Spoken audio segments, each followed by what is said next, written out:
We visited Stockholm Old Town recently. The town dates back to the 13th century, but most buildings that are standing today are from the 17th and 18th century. The glorious old town of Stockholm is packed with cafes, tourist shops, studios and galleries. It is also home to the Nobel Prize Museum, Post Museum and the Royal Palace. There are dozens of cafes in the area, but this one caught my eyes as I found it has a vault that dates back to 14th century. I convinced my wife Asma and son Wafik to eat here.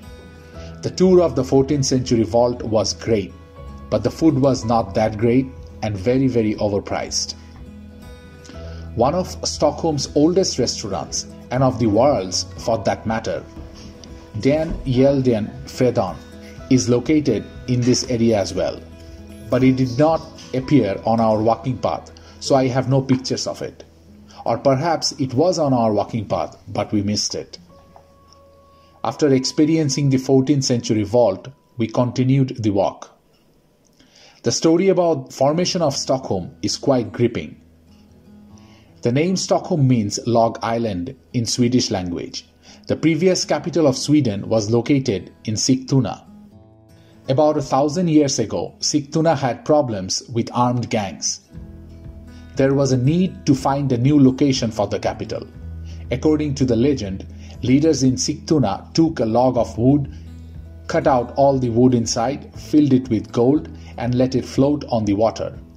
The log was floating on the water for several days and eventually hit land on the island where the Stockholm Old Town is located today.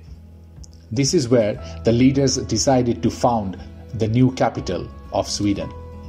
The island was named Stockholm or Log Island.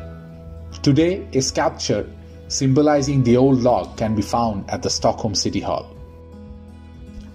After walking on the streets of the old town, we reached the colorful Big Square. The Big Square is the oldest square in Stockholm.